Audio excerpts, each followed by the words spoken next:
ಲಿಂಬಾವಳಿ ಕ್ಷೇತ್ರದಲ್ಲಿ ಸರಕಾರಿ ರಾಜಕಾಲುವೆ ಕಬಳಿಸಿ ಅನಧಿಕೃತ ಪ್ಲೇ ಹೋಮ್ ನಿರ್ಮಾಣ. ಅನಧಿಕೃತ ಕಮರ್ಷಿಯಲ್ ಪ್ಲೇ ಹೋಮ್ ನಿರ್ಮಾಣಕ್ಕೆ ಭ್ರಷ್ಟ ಅಧಿಕಾರಿಗಳು ಕಾರಣ.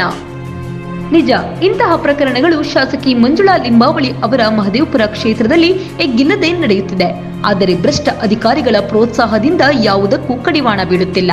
ಸರಕಾರಿ ರಾಜಕಾಲುವೆ ಕೆರೆ ಕುಂಟೆಗಳನ್ನು ಭೂಗಳ್ಳರು ಒತ್ತುವರಿ ಮಾಡಿಕೊಂಡರೂ ಕೇಳುವವರೇ ಇಲ್ಲ. ಆದರೆ ಸ್ಥಳೀಯ ಶಾಸಕರನ್ನು ಹಾಗೂ ಭ್ರಷ್ಟ ಸರ್ಕಾರಿ ಅಧಿಕಾರಿಗಳನ್ನು ಗಮನಿಸಿಕೊಂಡರೆ ಸಾಕು, ಏನು ಬೇಕಾದರೂ ಮಾಡಬಹುದು. ಸ್ಥಳೀಯರು ದೂರು ಕೊಟ್ಟರೂ ಗಮನ ಹರಿಸುವುದಿಲ್ಲ, ಇದಂತೂ ಸತ್ಯ. ಅದಕ್ಕೊಂದು ಸಾಕ್ಷಿ ಅಂದರೆ ಕಾಡುಗೋಡಿ ಸಮೀಪದ ಬೆಳತ್ತೂರು ಗ್ರಾಮದಲ್ಲಿರುವ ಬೃಹತ್ ಸರ್ಕಾರಿ ರಾಜಕಾಲುವೆ. ಈ ರಾಜಕಾಲುವೆಯನ್ನು ಬಹುತೇಕ ಬಿಜೆಪಿ ಮುಖಂಡರು ಒತ್ತುವರಿ ಮಾಡಿಕೊಂಡಿದ್ದಾರೆ. ಮನಸ್ಸಿಗೆ ಬಂದಂತೆ ರಾಜಕಾಲುವೆ ಜಾಗದಲ್ಲಿ ಬಫರ್ ಝೋನ್ನಲ್ಲಿ ರಾಜಾರೋಷವಾಗಿ ದೊಡ್ಡ ದೊಡ್ಡ ಕಟ್ಟಡಗಳನ್ನು ನಿರ್ಮಿಸಿದ್ದಾರೆ.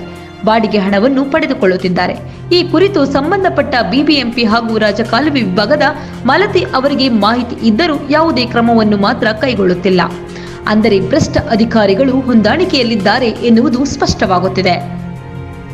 ಇದೇ ಬೆಳತ್ತೂರು ಸರ್ಕಾರಿ ರಾಜಕಾಲುವೆ ಜಾಗದಲ್ಲಿ ಮತ್ತು ಬಫರ್ ಝೋನ್ನಲ್ಲಿ ಬಿಜೆಪಿ ಮುಖಂಡ ಬೆಳತ್ತೂರು ಯಲ್ಲಪ್ಪ ಅವರ ಶಬರಿ ಆಶ್ರಮದ ಬಳಿಯಲ್ಲಿ ಗ್ರೇಟ್ ಮಿಷನ್ ಅಕಾಡೆಮಿ ಪುಟಾಣಿ ಮಕ್ಕಳ ಪ್ಲೇ ಹೋಮ್ ಅನ್ನು ಅನಧಿಕೃತವಾಗಿ ನಿರ್ಮಿಸಲಾಗಿದೆ. ಇದೊಂದು ಕಮರ್ಷಿಯಲ್ ಪ್ಲೇ ಹೋಮ್ ಆಗಿದೆ. ಈಗಾಗಲೇ ಲಕ್ಷಾಂತರ ರೂಪಾಯಿ ಹಣವನ್ನು ಮಕ್ಕಳ ಪೋಷಕರಿಂದ ಪಡೆಯಲಾಗುತ್ತಿದೆ. ಇನ್ನು ಆಗಾಗ ಪ್ಲೇ ಹೋಮ್ಗೆ ಭೇಟಿ ನೀಡುವ ಭ್ರಷ್ಟ ಅಧಿಕಾರಿಗಳನ್ನು ಗಮನಿಸಿಕೊಳ್ಳುವುದು ಸಾಮಾನ್ಯವಾಗಿದೆ ಎಂದು ಹೇಳಲಾಗುತ್ತಿದೆ. ಸದ್ಯ ರಾಜಕಾಲುವೆಯಲ್ಲಿ ತುಂಬಾ ಕೆಟ್ಟ ಕೊಳಕು ಒಳಚರಂಡಿಯ ನೀರು ಹರಿಯುತ್ತದೆ, ದುರ್ವಾಸನೆ ಬರುತ್ತದೆ. ಹಗಲು ವೇಳೆಯಲ್ಲಿ ಸೊಳ್ಳೆಗಳ ಹಾವಳಿ ಕೂಡ ಹೆಚ್ಚಾಗಿದೆ. ಇಂತಹ ಜಾಗದಲ್ಲಿ ಪುಟಾಣಿ ಮಕ್ಕಳಿಗಾಗಿ ಖಾಸಗಿಯಾಗಿ ಪ್ಲೇ ಹೋಮ್ ನಿರ್ಮಿಸಿರುವುದಾಗಿ ಮಕ್ಕಳಿಗೆ ವಿವಿಧ ಸಾಂಕ್ರಾಮಿಕ ಕಾಯಿಲೆಗಳು ಬರುವ ಸಾಧ್ಯತೆ ಹೆಚ್ಚಾಗಿದೆ.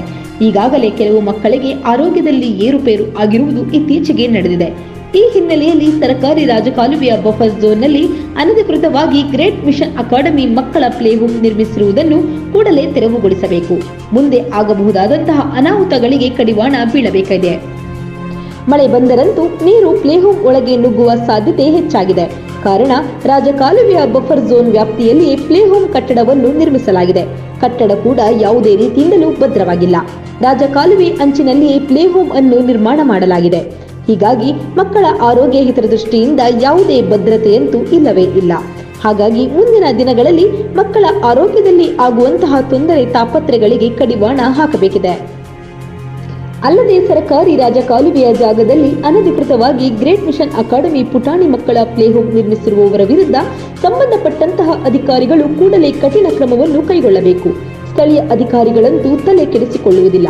ಆದರೆ ಮೇಲಧಿಕಾರಿಗಳು ಈ ಬಗ್ಗೆ ಗಮನ ಹರಿಸಬೇಕು. ಅಕ್ರಮವಾಗಿ ಸರ್ಕಾರಿ ರಾಜಕಾಲುವೆ ಜಾಗದಲ್ಲಿ ತಲೆ ಎತ್ತುವಂತಹ ಇಂತಹ ಕಮರ್ಷಿಯಲ್ ಕಟ್ಟಡಗಳ ನಿರ್ಮಾಣಕ್ಕೆ ಕಡಿವಾಣ ಬೀಳಬೇಕು. ಸರ್ಕಾರದ ಬೊಕ್ಕಸಕ್ಕೆ ಆಗುವ ಹಾನಿಗೂ ಸಹ ಕಡಿವಾಣ ಬೀಳಬೇಕು ಎನ್ನುವುದು ನಮ್ಮ ಆಶಯ.